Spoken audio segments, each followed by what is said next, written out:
have a question. Can you come out and play? Does that sound like fun, like exciting? Maybe there's a little bit of adventure. Does that bring back some memories for you? I sure hope it does. I know it does for me. Now, I am a toy historian. You've probably never met one before because there aren't that many of us. The toy industry doesn't pay much attention to history, and the industry is all about what's selling today. So over the past nearly 40 years, I've had the opportunity to play with kids in many different ways.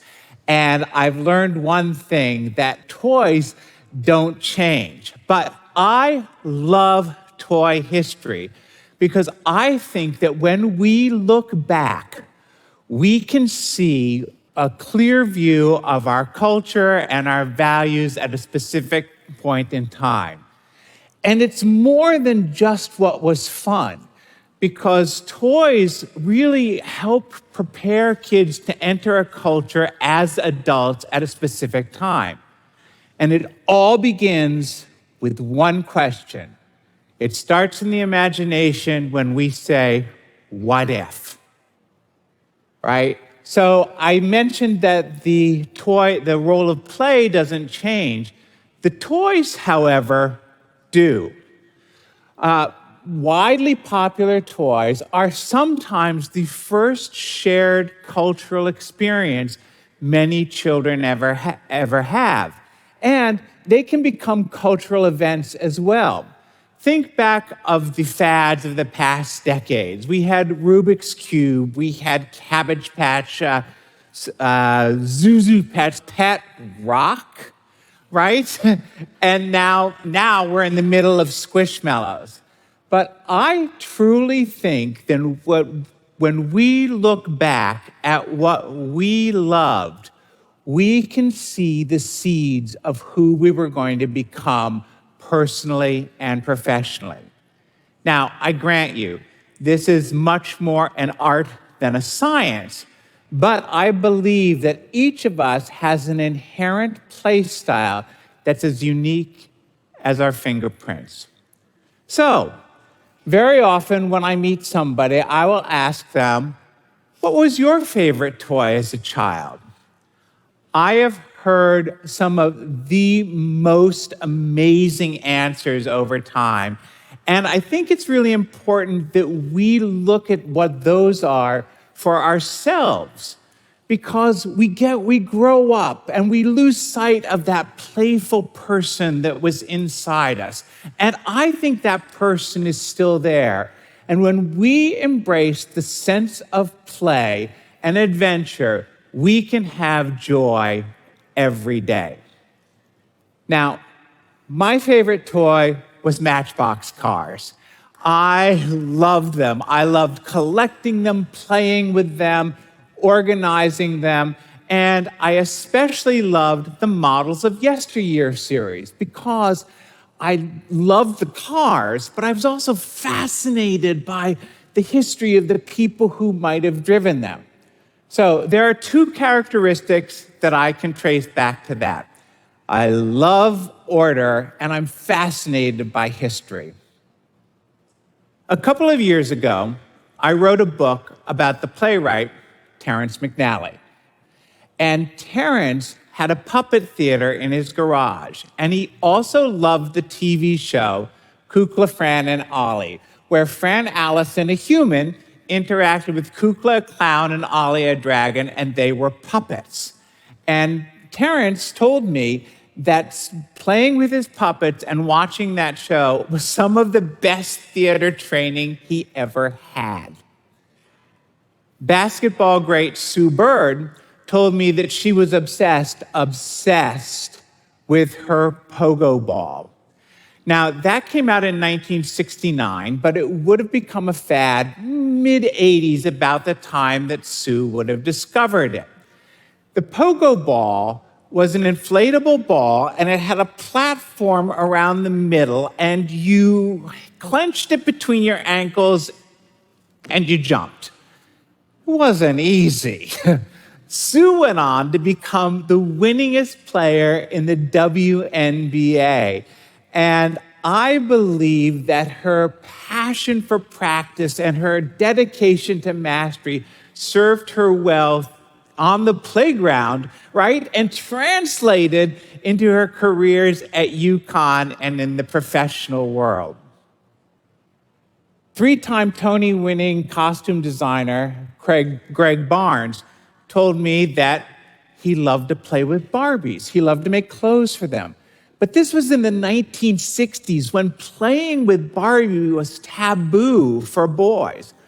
Greg did it anyway, and later he had a dream-come-true job when he designed the costumes for Barbie and Fairytopia, the tour, and the doll. Composer and lyricist Stephen Sondheim loved puzzles and games, and especially games like Scrabble. And those of us who love musical theater know where wordplay landed him. Right?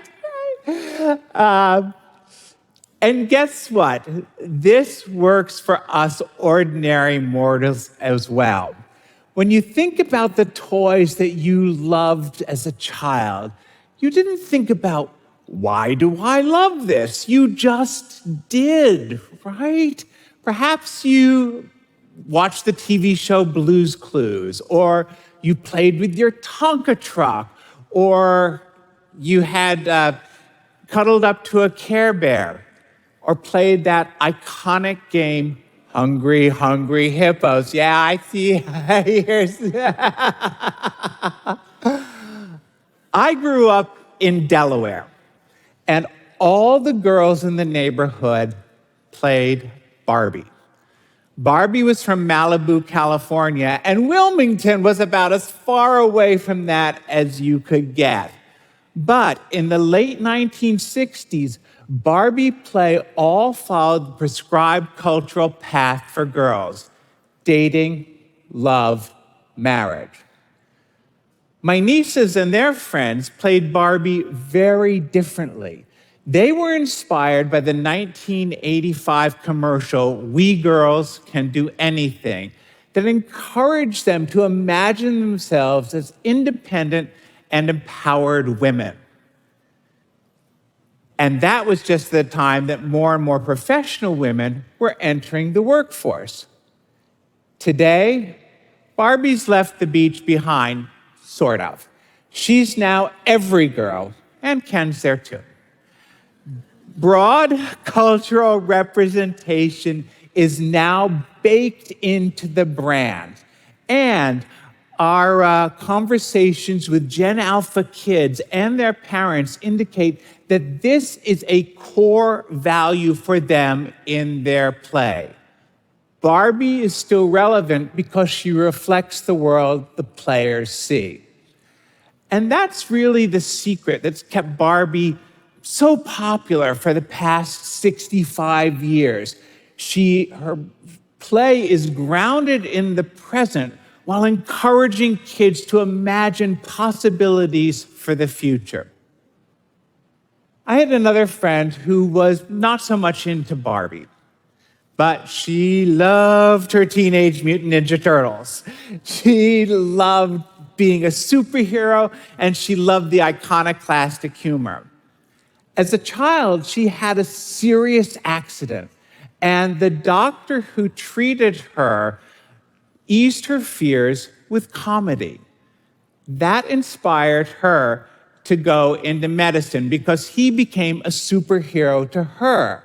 And now she's a hero to her patients. Oh, and she's done improv comedy because you cannot lose the humor. All of this has a dark side as well. Have any of you ever cheated at a board game?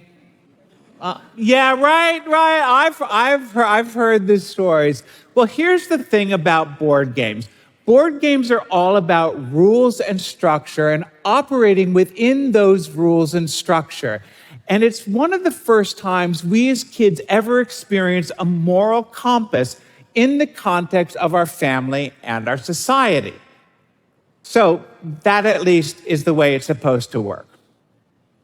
Years ago, I worked with a guy who was so proud of how he used to cheat at Monopoly by stealing money from the bank. I hear people, you've done that? And well, wait, because he bragged about, he did that to his children as well, because winning was anything for him. And for me, I can remember doing that once as a kid and feeling rotten about it the entire next day. Well, not this guy, because he felt no compunction about cheating our clients.